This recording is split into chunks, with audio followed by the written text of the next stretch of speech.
Assalamualaikum warahmatullahi wabarakatuh. Di sini perkenalkan, nama saya Mutiara Alfiani dari Profesi Nestika Sukabumi. Di sini saya akan melakukan pengkajian kegawat daruratan dari A sampai H. Mulai dari airway, breathing, sirkulasi, disability, exposure, poly catheter, gas tube, dan sampai heart monitoring. Untuk selanjutnya kita lakukan yang pertama itu adalah pengkajian survei dan survei primer, yang kedua itu sekunder. Nah, untuk yang pertama primary survey. Yang pertama tuh mulai dengan airway terlebih dahulu. Untuk yang dari airway, kita pastikan dulu menemukan korban terlebih dahulu. Kita dalam menemukan korban telah ditemukan posisi terlentang, tidak sadarkan diri. Oleh karena itu, yang pertama kita lakukan itu 3A terlebih dahulu.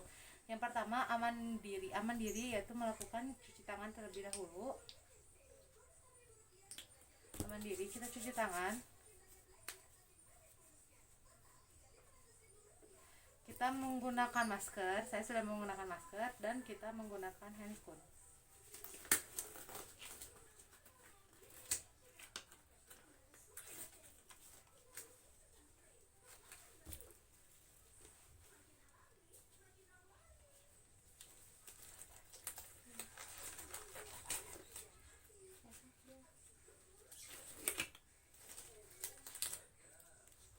Baik, kita APD sudah dipakai, udah yang pertama sudah aman diri, yang kedua yaitu amankan pasien, yaitu pasien kita amankan. Nah, sudah aman pasien, terus juga aman lingkungan. Nah, aman lingkungan ini yaitu lingkungan yang tidak mencederai kita dan juga tidak mencederai pasien. Nah, sudah selesai 3A-nya. Nah, hal yang pertama yang kita lakukan yang selanjutnya yaitu memeriksa airway apakah clear atau tidaknya. Yang pertama dilakukan yaitu cek kesadaran dulu pasien. Yang dilakukan bu, kalau misalnya pasien menjawab, artinya airway clear, tidak airway clear. Jadi tidak ada sumbatan jalan nafas. Kalau misalnya masih tidak menjawab, kita beri rangsang jari di area sternum.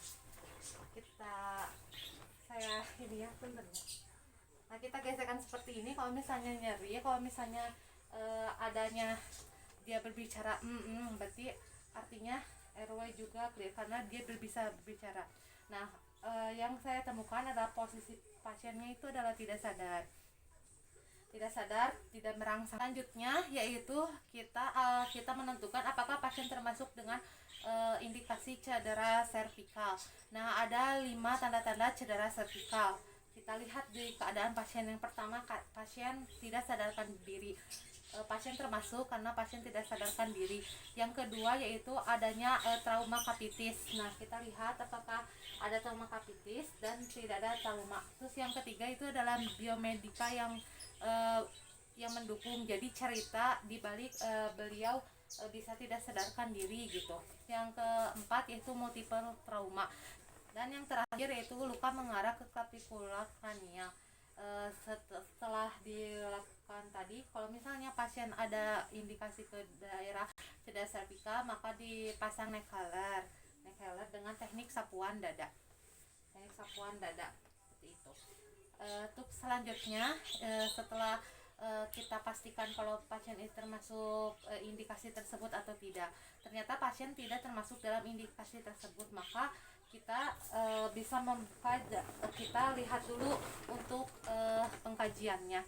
Nah, pengkajiannya untuk airway tersendiri yaitu pengkajiannya secara look, listen, and feel. Yang pertama, lihat apakah ada sumbatan jalan napasnya atau tidak. Di look sama kita. Listen, didengarkan suara napasnya apakah ada suara napas tambahan atau tidak. Dan feel, rasakan hembusan napasnya. Kalau misalnya ada suara napas tambahan, maka lakukan sesuai dengan indikasi suara napas tambahan tersebut, mulai dari gargling, stridor, dan yang lainnya. Terus setelah airway clear, maka kita lanjut ke bagian breathing. Untuk pengkajian breathing ini yaitu pengkajian secara IPPA, yaitu yang pertama ada infeksi. Kita lihat area dada pasien, inspeksi terlebih dahulu, dilihat apakah ada jejas dari daerah dada pasien. Selanjutnya setelah jejas, apakah ada luka pasien, terus juga apakah pergerakan dada kiri dan juga kanannya simetris atau tidak. Setelah inspeksi itu selanjutnya adalah palpasi. Misi ya, saya pegang. Nah, selanjutnya adalah palpasi bagian toraknya, apakah ada kerasa seperti crepitus atau krek di dalam rongganya. Nah, ini normal, dirasakan, dipalpasi, ditekan-tekan, beri penekanan sedikit. Terus selanjutnya diperkusi.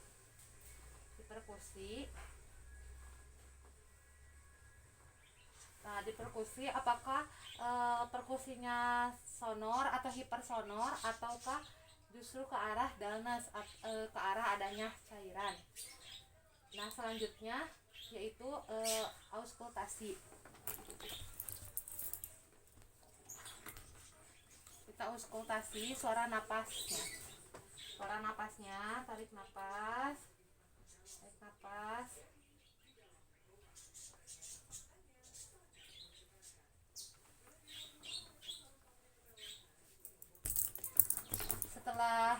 Setelah pengkajian breathing, setelah breathing clear, kalau misalnya ada sebuah seperti permasalahan di breathing, maka lakukanlah si tindakan tersebut. Selanjutnya ke arah sirkulasi. Selanjutnya adalah tanda-tanda sirkulasi. Selanjutnya adalah pemeriksaan sirkulasi, yaitu dengan cara melihat tanda-tanda dini shock. Yang pertama, kita pegang ujung kakinya sebelah sini. Apakah akralnya dingin atau tidak? Kita raba. Selanjutnya kita diraba juga bagian tangannya. Selanjutnya, apakah terlihat pucat atau tidak? Selanjutnya adalah CRT-nya. Yang di bawah juga CRT-nya.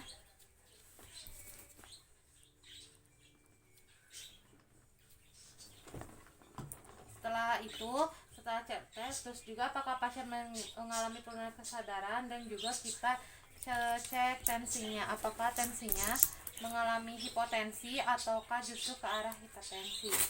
Kita cek.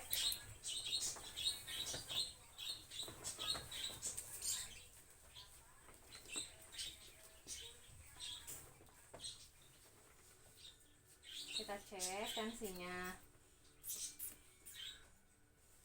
Sudah selesai dicek, selanjutnya yaitu masih ke arah sirkulasi, yaitu misalnya ke daerah yang mengalami fraktur atau adanya fraktur.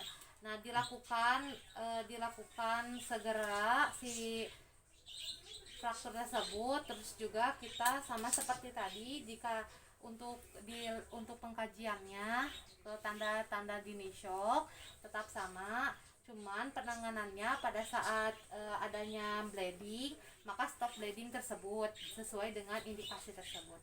Selanjutnya kita ke arah disability. Nah, disability ini kita lakukan yang pertama yaitu cek GCS-nya pasien. Setelah cek GCS, kita cek reaksi pupil pasien. Kita cek. Dan juga yang selanjutnya yaitu cek laterasi pasien. Laterasinya kita cek juga. Nah, laterasi itu menggunakan penggaris.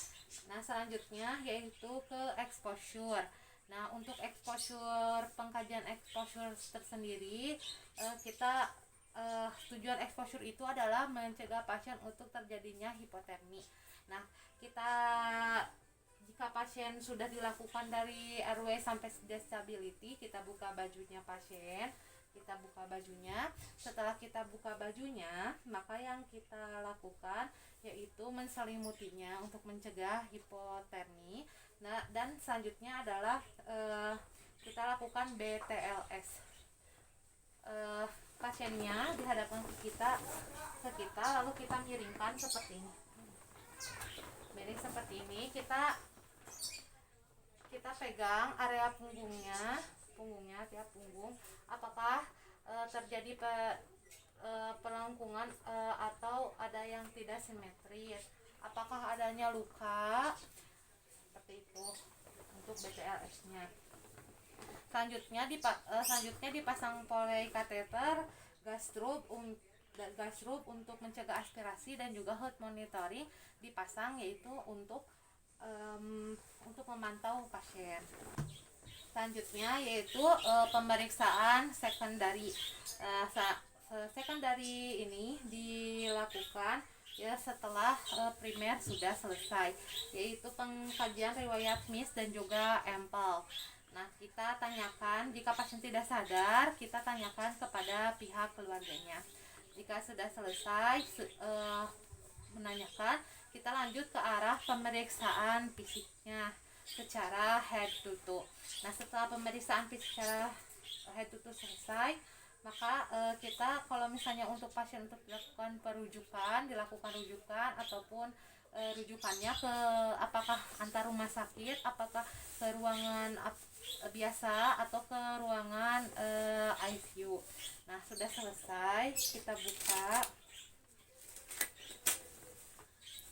kita cuci tangan.